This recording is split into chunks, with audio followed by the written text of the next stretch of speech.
In the time now known as the 60s, when youth came of age, people talked of peace and love and changing the world. Authority was under threat.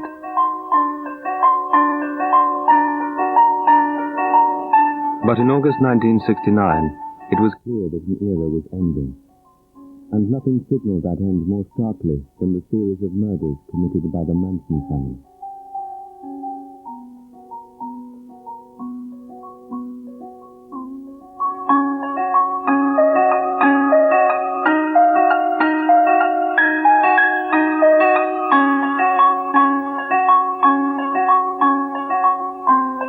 On one weekend in August, 5 members of the Manson family slaughtered the occupants of 2 houses in Los Angeles.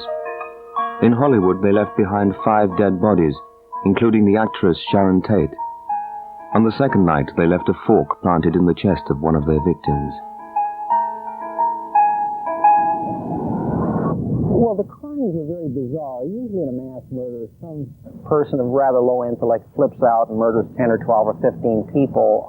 Here, when the murders first took place, they called them the Tate murders. Everyone called them the Tate murders because of Sharon Tate.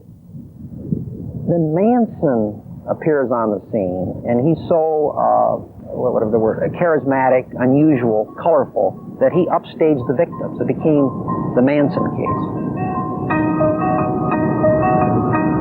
I mean, here you have this little guru, 5 feet 2 inches tall, gathers around him a young bunch of kids from average American families. You'd never expect them to be mass murderers. Convinces them that he's a second coming of Christ and the devil. Ultimately gets them to kill total strangers for him at his command. I mean, if you look at everything in the amalgam, this is an extremely bizarre, strange case. One thing that you will hardly ever see is the murder of an 8.5-month pregnant woman. And not only was Sharon Tate stabbed, but while she was still alive, she was hung from the rafters in her living room. That's something that you can never get over. That's one of the worst things I've seen as a prosecutor. I would describe Manson as an instrument of the evil supernatural. The crimes are just sort of the fruit of the tree. The crimes are just the part you can see. And they're not the most, although they're the most tragic consequences interpersonally, they're not the most, the most threatening part of the situation. The most threatening part is what causes that, the destruction. And what we saw was the destruction. But that's not as important as what caused it.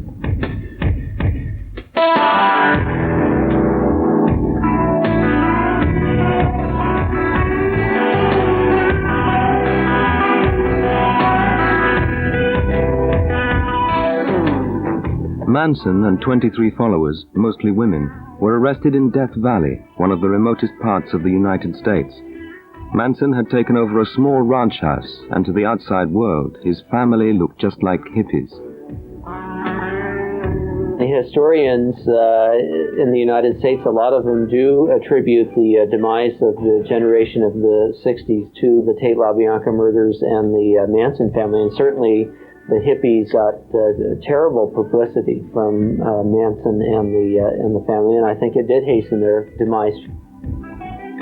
Before, they were kind of just druggies, free spirit, throwing flowers around, taking their clothes off, free sex and stuff like that. But then after the Tate LaBianca murders, people became genuinely afraid of hippies, which was misguided, but that happened. I told you, and I'll tell you again, I did not break the law. I can do anything I want and never break the law. I did not break the law. Is it registered? It's the same thing Jesus Christ told Pilate, man. He said, you're blaming me for your problems. You're trying to put the blame over on me, and it doesn't fit. I'm not Richard Milhouse Nixon. I'm Charles Millis Manson.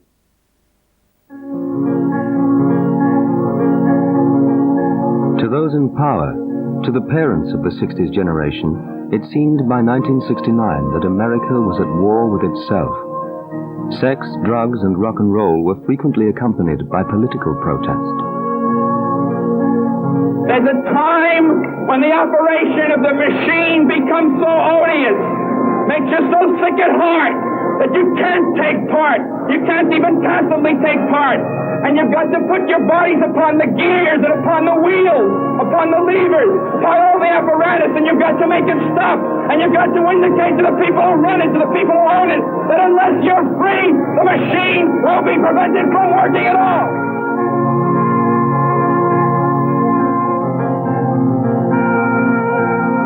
Rioting students, violent confrontations with the police, and the endless public protests against the war in Vietnam were all giving the 60s a bad name. It's as if there was an expectation of an apocalypse and a series of dress rehearsals for it. There was a sense of doom in the air, and a good deal of that had to do with the Vietnam War, the polarization in the country over the Vietnam War and over drugs and the drug culture.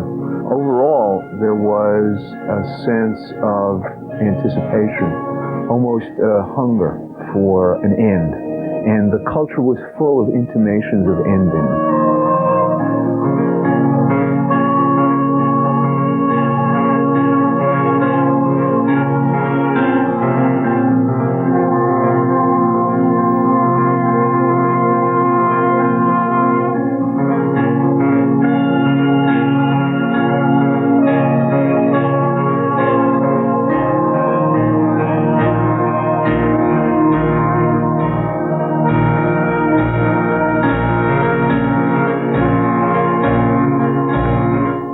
At the trial, it was revealed that one of the victims had the word war carved on his stomach. Leslie said, yeah, I killed her. And they said, why did you kill her? I said, I killed her to stop the war. Said, what did you think about when you killed her? So, well, I said, at least you won't be sending your kids to war. Why don't we do it in the road? And then all these kids are out here doing it in the road, you dig? And then you're singing all that stuff and saying, well, it's all Charlie's fault. Hey, man, I didn't write the songs. That's not my generation. My generation's Bing Crosby, man. I'm not the generation of the Beatles. The authorities looked for the reasons behind the protests. Communism, drugs, rock musicians, and university lecturers were all held accountable. They didn't want to face the fact that their products, their children of the system, would do this. They didn't want to hear our reasons, which was really an expression of why the young were totally I wouldn't even use the word satisfied. We were alienated from our culture. So then you have an ex-con with no education.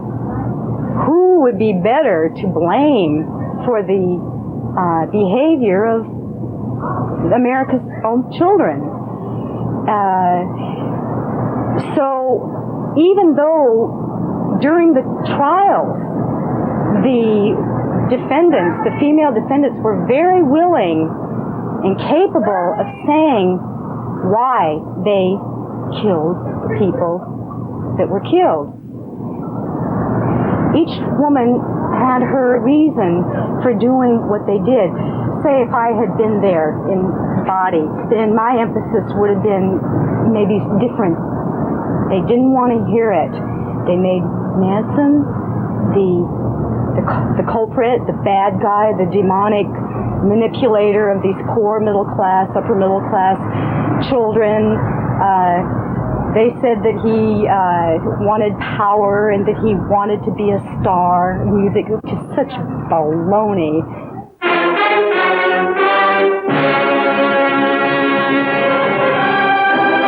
Thousands of demonstrators opposed to the Vietnam War assembled in the nation's capital for a mass protest. In the summer of '69, men landed on the moon. A week later were the Manson murders, and a week later was Woodstock. And then, in that November of '69, was the biggest anti-war demonstration that had ever happened in the United States. Now, I'm sure there was violence at that demonstration. It was cops beating demonstrators. Then the U.S., I think the following year, under Nixon, U.S. invaded Cambodia. I think 250,000 Cambodian people were killed. There was a humongous demonstration in Washington, where again, demonstrators really got beat up. But there was also escalating violence within the movement. The way that I understand it is that we kept demonstrating against the war. We kept trying to end the war in Vietnam, and it didn't end. A second wave of MPs with fixed bayonets in scabbards move into position. When I had a radio show in San Francisco, and it was about the time that the My Lai massacre occurred, and I compared Lieutenant Calley to Charles Manson and the soldiers under Calley to the family under Manson. It was similar because they both had to do with brainwashing. These were American boys who were turned into killers. And the same thing happened with the Manson family. They were conned by Manson into his value system and became killers. Manson was kind of an individualized version of the state, but they both had their hierarchy and they both had the following orders. So I think the Nuremberg trial would apply equally to the Manson family and the soldiers in the My Lai massacre. Los Angeles today, Charles Manson has been found guilty of first-degree murder in the 7 Tate LaBianca killings. Every day during the trial, Sandra Good and other members of the family sat outside the court. This is where they heard that Manson and their friends had been sentenced to death. Manson, along with Leslie Van Houten, Patricia Krenwinkel, and Susan Atkins. 1944, I went into a judge that was the same judge that was in Nuremberg, who was hanging Waffen soldiers over there in the war. I stayed in the judge's robes under Dr. Hartman. I'm like his little boy. He raised me all my life. Everything I know, I got inside. I don't have any parents. I don't have mothers and fathers and family unit like you guys do. You dig? I live in prison. I was raised inside the judge's body. I'm in the judge's robe. You've all judged yourselves poorly. Are you guys proud of a system where a man cannot defend himself? Are you proud of it? That was an 8-month trial with many witnesses. That was a trial, 8 months of prosecution testimony. They've convicted these people, and you are next, all of you. What are you doing? Listen to me. There are many more men who are experiencing the same injustice. There's a revolution coming very soon. Manson, 35 in 1969, had already spent over 17 years, half of his life, locked up. He had been out of prison 2.5 years when the Tate murders were committed. How'd it go, Charlie? You know what they're doing to your Constitution? What's that? What are they doing? They're making a joke out of your Constitution. Love's not in your courtroom, Your Honor. And God is not in your heart. What happened here today? They do what they want.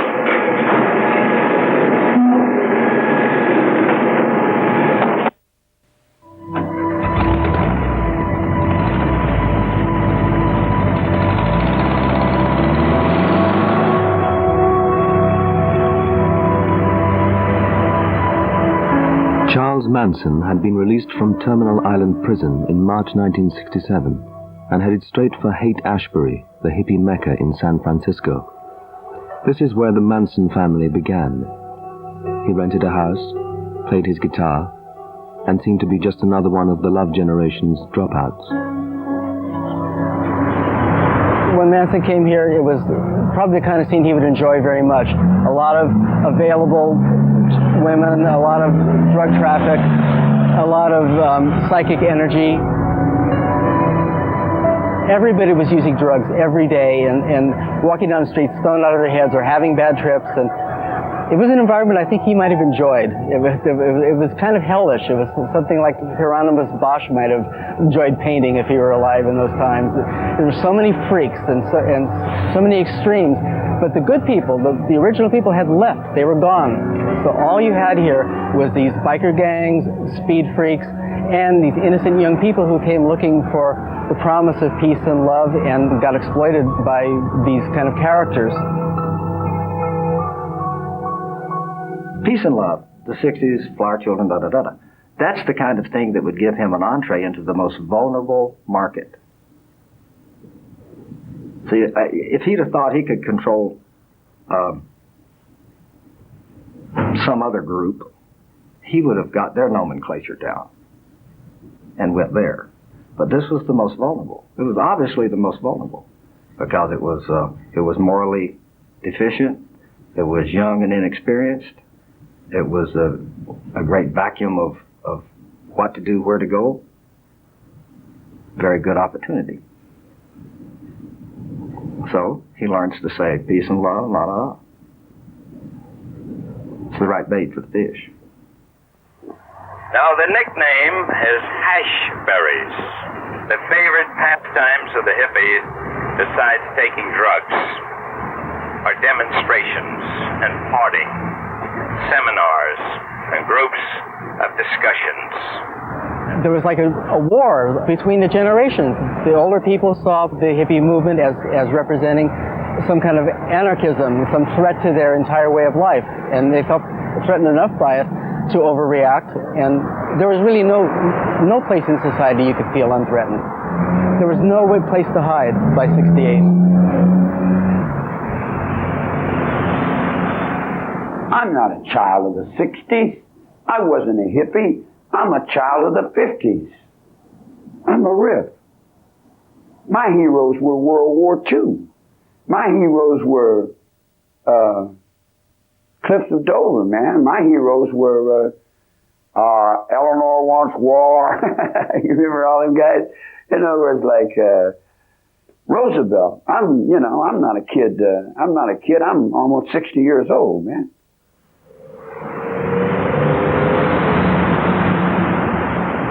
When Charlie was arrested and all the family was arrested and all the violence came into the newspapers, it had a devastating effect on the counterculture and the Haight-Ashbury community. And it was like dream became a nightmare. Everything had gone wrong. And of course, part of the problem was that's what the media focused on. The worst examples of the counterculture to show that the 60s was, all negative. The Manson family became the symbol of the counterculture in the 60s rather than the free clinic movement or rock concerts or all the positive stuff. So it was a very violent, very disillusioning year.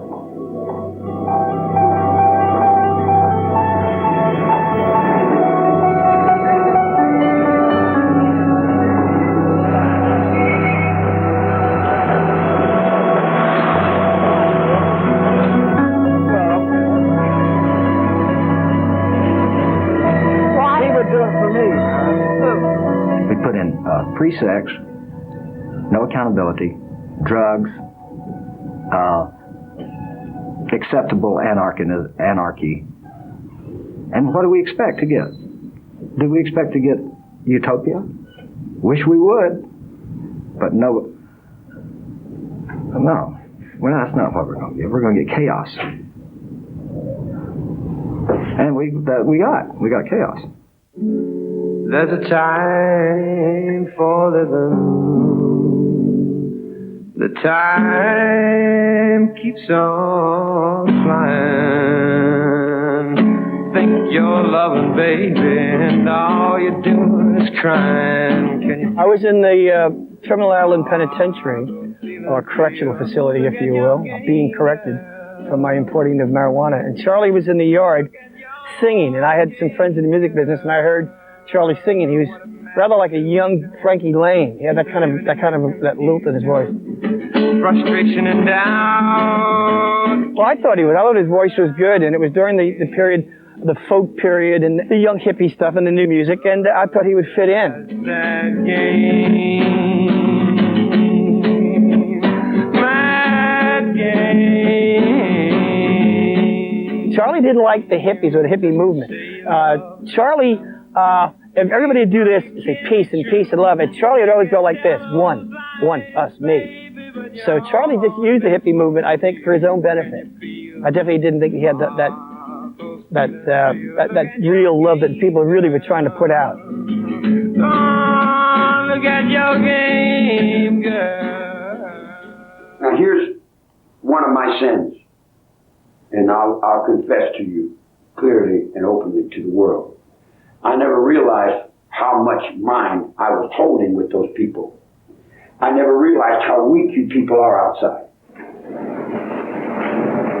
He's a very charismatic person, and there was no reality testing, and a lot of people were taking LSD and other drugs, and Charlie would use LSD to reinforce that he had magic, that he was this all-powerful person that could make things move, that could read people's minds and know what their thoughts were. And so that was all part of that psychedelic drug counterculture then. If you back up and say, well, that's crazy, reality test, but the whole community was like that because there were so many susceptible young people that came here that were looking for something to believe in, and Charlie's philosophy was very appealing to a lot of these young people. When I met Charlie, what impressed me most that I did not see in my own culture growing up was this strong sense of brotherhood, loyalty, honor, and brotherhood. And that immediately struck a chord within me. Charlie impressed, word is your bond. Your bond is, word is your, a man's no better than his word type thing. That struck a chord in me. My dad believed that. Sticking together, word being good, it's like a war, it's like a soldier reality. In other words, if these people in Hollywood have to go, so be it. That made sense to me, and that made sense to all of us. In war, sometimes killing is needed. When the news of the gruesome murders first hit Los Angeles, there were rumors of sex orgies and of drug parties that had all gone horribly wrong.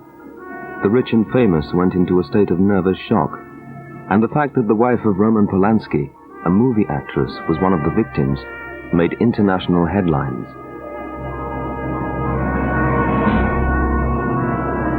And they said, well, don't you feel any remorse? I said, remorse about what? I didn't have anything to do with killing those people. I was involved in the episode that was surrounding that. I was involved in changing the world for Adwa. I was involved in all the things I was involved in. I was involved in a music group called The Family. I was involved with a lot of different people doing a lot of different things. But directing someone to go do something like,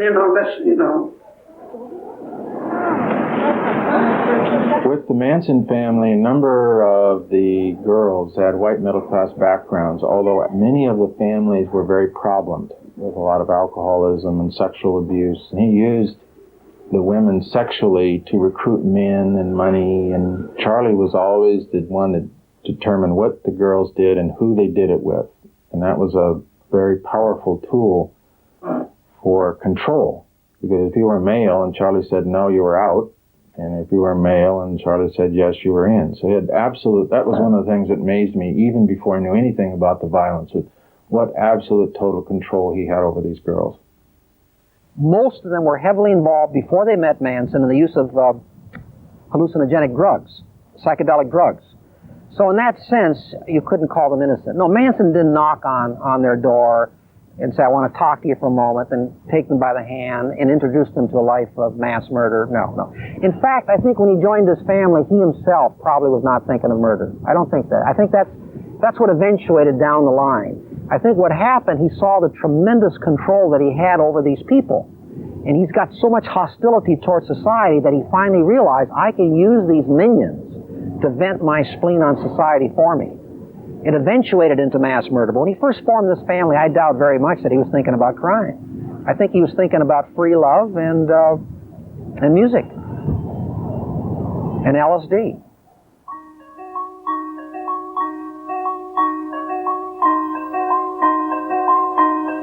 The hot weather gave the tribal stench.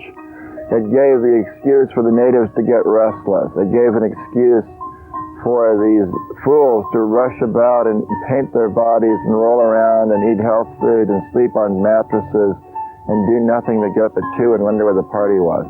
It was a wonderful time. It was great. It didn't cost any money. And the only penalties were no financial future and an extended immaturity. Other than that, there was nothing wrong.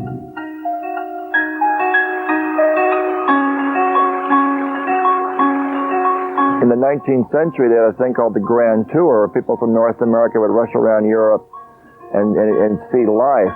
Well, the Grand Tour in the 60s was love-ins, burning your bra, eating health food, staying up all night, playing music, 8 people living in one floor. That was one of the positive things that Charles Manson offered, was an alternative to that doomsday thing. Why not live off the land? Why not live by your wits? Why not live for the moment?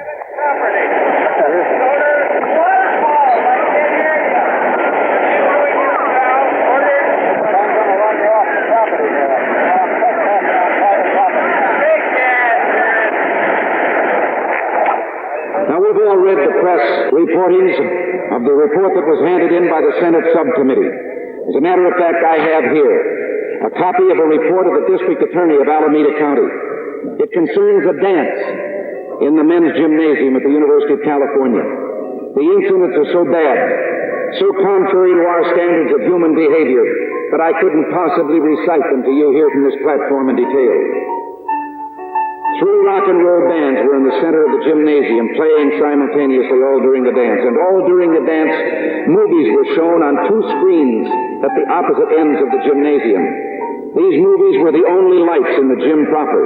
They consisted of color sequences that gave the appearance of different colored liquids spreading across the screen, followed by shots of men and women on occasion. Shots were the men and women's nude torsos on occasion, and persons twisted and gyrated in provocative and sensual fashion. The smell of marijuana was prevalent all over the entire building. Sexual misconduct was blatant. At 2 a.m., an electrician had to be summoned by a custodian.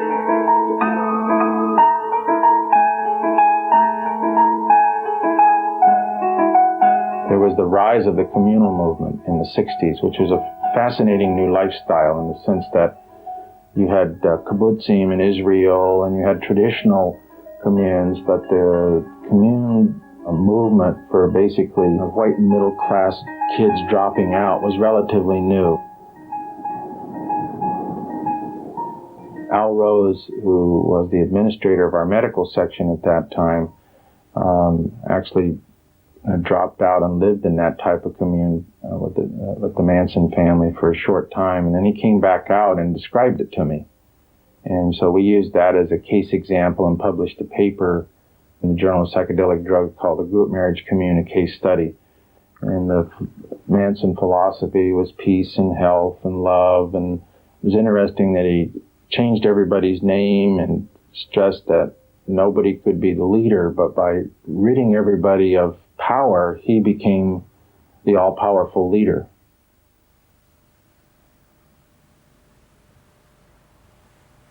I remember when Charles Manson first drove up that winding road to the hog farm. A lot of the hog farmers were very enamored with his style. And I could see how he could, mesmerize people. At one point in the early evening, we gathered in this meditation circle and started oming, making the sound of the universe all together. Oh, like that. And in the middle of this Om circle, which was quite beautiful, actually, Charlie leaned out the window of his black bus and he's choking. And his wives are leaning out saying, stop it. And everybody stopped oming. And Charlie stopped choking, and he leaped out of the window of the bus and landed square on, and in mid-delivery of this scathing put down of our entire scene. And I don't know where it came from. Just when you rise up beyond yourself, somehow I was lifted into some archetypal role where I just said, "You get out." And he did. Yeah, I'd give anything to watch a rerun of that little move. I'm so glad he didn't take offense.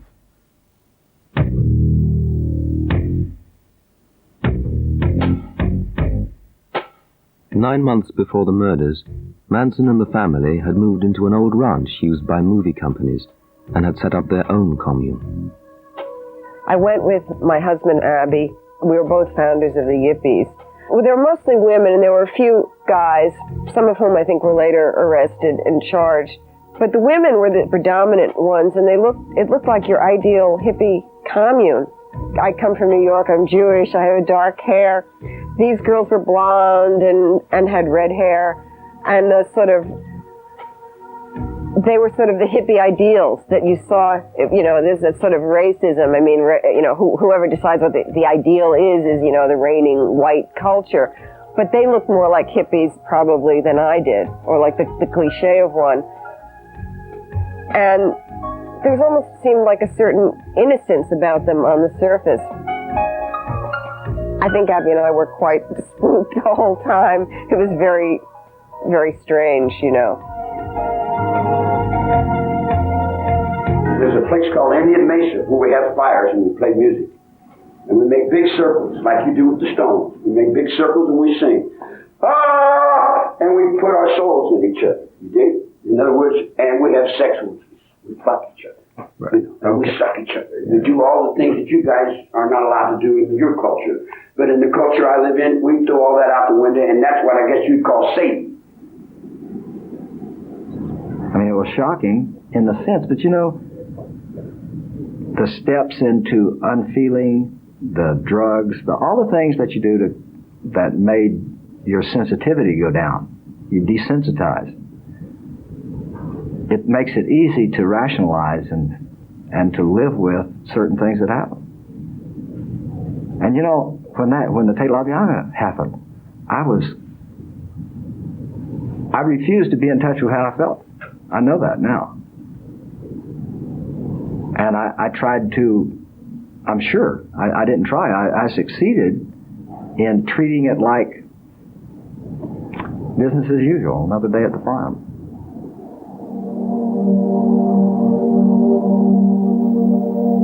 The so-called Manson family was a sort of parody of patriarchy. So part of the revelation was that you could be living in a commune and do all these hip things, and yet and still be the incarnation of some very primitive form of social organization, which was not a transcendent improvement upon the normal American family, but rather something barbaric.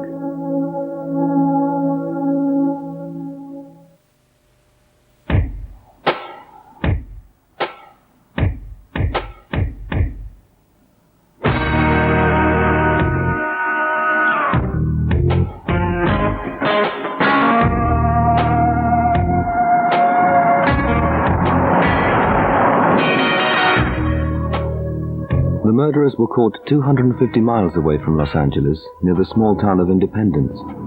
They were arrested for stealing cars. It was only when one of the killers, Susan Atkins, confessed to a cellmate that police connected the family with the murders. I was a California Highway Patrolman assigned to the California Highway Patrol office at Oakland, California. And during the 60s in the San Francisco-Oakland Bay Area, there was a lot of turmoil, a lot of demonstrations and riots all over the Bay Area. And I transferred from that area up here to a quiet area. And then 2 months later, that's when we went on the Manson raids in Gold Wash. I learned about the Manson situation when my boss came into the office one day and said that law enforcement had received some rumors or reports of people out in the desert, namely out in and around the Panamint Mountains in the southern part of the county, running around in dune buggies, sex orgies, drugs, random sharing of affection, doing things that just weren't quite accepted here in Inyo County.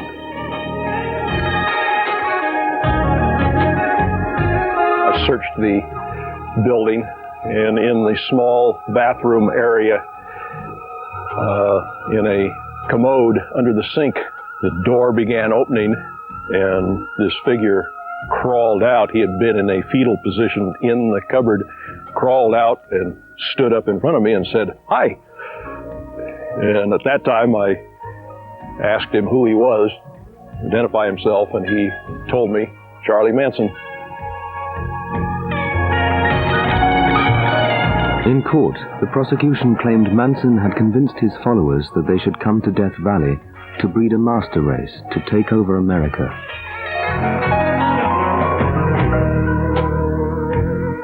The jury was told and believed that Helter Skelter, the group's so-called philosophy, was Manson's response to what he saw as an inevitable race war.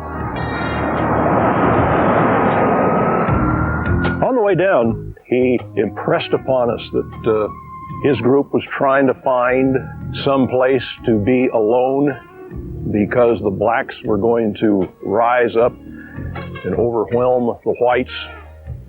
There was going to be a bloodbath, and he stressed that we, in uniform, number one, were cops, number two, we were white, therefore we had 2 strikes against us immediately, and he strongly recommended that we let them go and we flee for our lives. Helter Skelter is what? Race war? How long has there been a race war? How long have we been in race war? English? How long have we been at war with races? Since we come out of the caves and you didn't like Irishmen? It's been a race war. All my life I've been in the middle of a race war. What Manson and the family wanted to do is when they saw that the blacks weren't starting the revolution, they wanted to start the revolution and blame the murders on blacks. And they wanted the murders to be so horrible that whites would get incensed and start going down into the black communities and start killing blacks in retaliation. The word pig was printed in blood on the front door of the Tate residence, and the words "Death to Pigs" were printed in blood on the living room wall at the La Bianca residence. The word pig in 1969, in the 70s, it became a word used by the counterculture movement. But in 1969, pig was a word used by groups like the Black Panthers, the black activists. No more brothers in jail. In 1966, in Oakland, outside San Francisco, radical young black Americans had formed the Black Panthers to police the police. They were uniformed, disciplined, and to the amazement of American society, patrolled their neighborhoods with guns. People followed the lead of the Black Panthers, who were considered the vanguard. Most of the movement was white and middle class. And there was a lot of guilt about racism. And it was felt that black people and other minorities, they'd been living under the worst conditions in our society.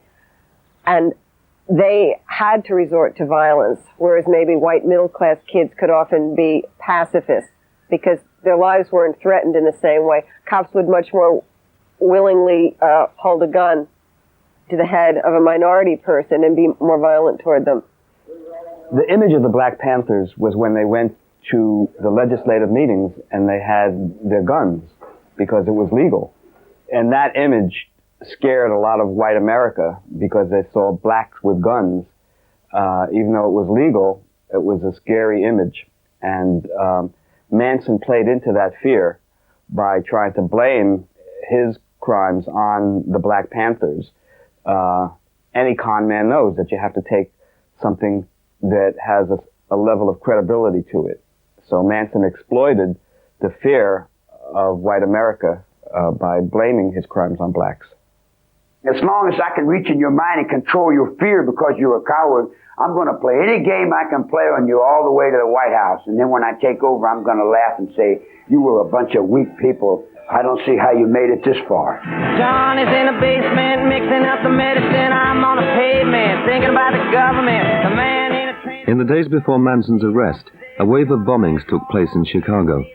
Responsibility was claimed by a student group called the Weathermen, who took their name from a line in a Bob Dylan song. The days of peaceful protest had ended.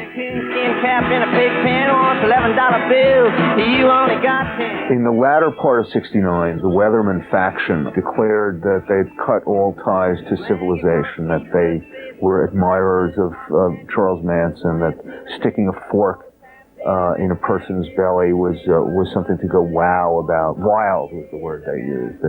And they shared with Manson the sense of the necessity to go beyond, to be as outrageous as possible. And that's why the Weathermen celebrated Charles Manson. They named Sharon Tate an enemy for no apparent reason than that Charles Manson had been complicit in murdering her. And they declared that Manson was the incarnation of this spirit of transgression, or the sense that whoever did something wild and as outrageous as possible was a comrade in arms. I just remember a magazine, I think it was called Tuesday's Child or something, and I guess they labeled the 1969 as the year of the fork, because when Pat Krenwinkel left a fork in Lena LaBianca's stomach, she wrote war on his, I believe it was his belly, the fork might have been in his chest, and when questioned on the stand why she did that, she said, this is one man who won't be sending his son to war. So the war being a big issue in the 60s with, many, many people, that's probably why they chose to adopt Charlie as hero. I look back and I feel embarrassed by the enthusiasm with which I regarded the Weather Underground for a short period of time. So these are mistakes. I never did anything violent. I was never aligned with them. There were moments when you heard that maybe the Capitol had been bombed or a building had been bombed, that property had been bombed, and I was happy. And I don't regret that. That was wonderful. This is revolution, that there is absolutely no justification, and that the only thing you can say about the perpetrators of these outrages are they are typical of Hitlerian stormtroopers, and I think we've had enough of that for one lifetime. The 60s had reached its violent conclusion. On May the 4th, 1970, National Guardsmen shot 4 students dead and wounded 9 others at Kent State University, Ohio, after a university building was set on fire. By then, over 100 student strikes were in progress following America's invasion of Cambodia. The following day, there were over 1,000. 1 month later, Manson and his family went on trial. Peace and love had been forsaken and forgotten. We're for real. My friends went all the way to the gas chamber, to death row, for love of brother, to stop the war, and for a lot of the causes that other people were espousing in those times. When we were for real, and we did do it in the road and all those things, all the people that were saying they wanted to stop the war and revolution and all that, they turned their backs on us and went to the bank or the school or whatever. They were fakes and frauds. Jane Fonda, Joan Baez, Tom Hayden, all that scum were faking, and they were getting the kids, they were instigating the youth to do these things, and they were making money off of it. It's the same, it's still happening. You got people selling crime and violence and causes and whatever, and all they're really doing is making money.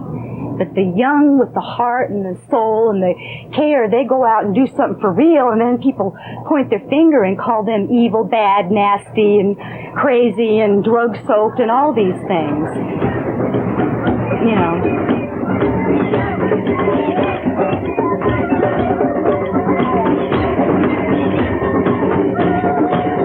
Once a year in California, hippies old and new gather at the University of Davis. The imagery is the same, only the memories have changed.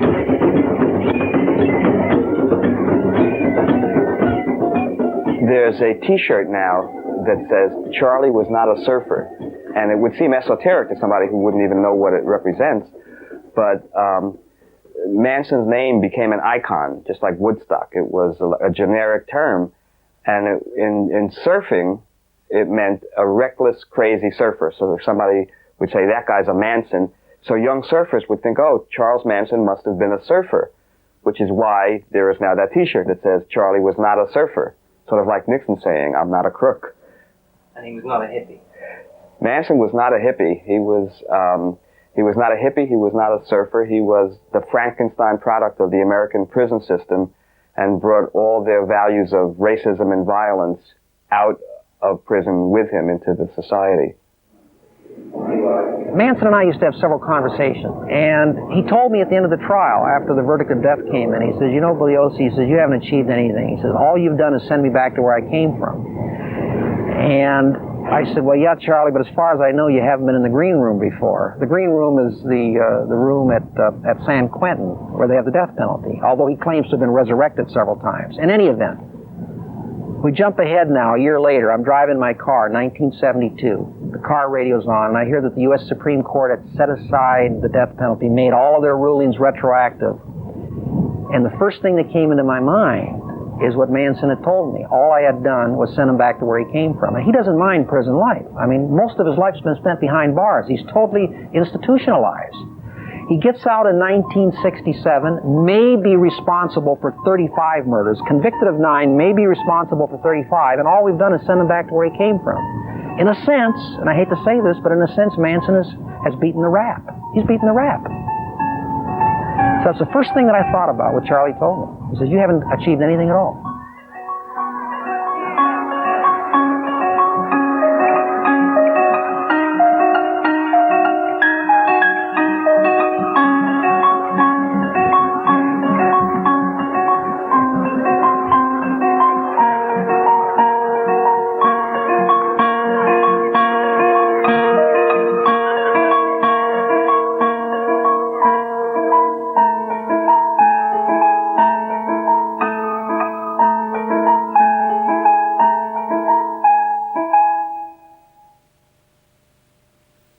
Is he sorry?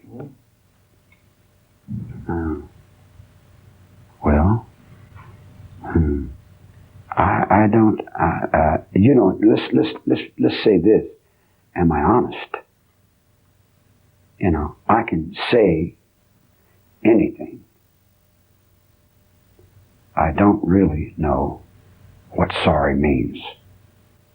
I've been sorry all my life. I was sorry I was born, is what my mother told me. I've been at the bottom of this pile as long as I can remember. Everybody's had permission to bite any part of me they want to chew up. I don't really, honestly know what a lot of those words mean that you guys use. What does sorry mean? I hurt. I've been beat with the leather strap. I'm sorry. I'm sorry because I'm hurt, or I'm sorry because, why did I get beat? I don't even understand why I got beat. I just got beat. Why am I getting beat? Why are you got me in a cell? Why can't I wear clothes? Why can't I do like other human beings? Why do I have to be? Why am I into this? I'm asking all these whys to myself as you ask those whys to me. I don't know how to deal with this sorry thing, guy. They keep asking me about this remorse thing. I don't have a mind that way. My mind is what works. If something works, it functions. I have a mind in procedure. I understand procedure. I understand war. I understand rules, regulations. I don't understand sorry.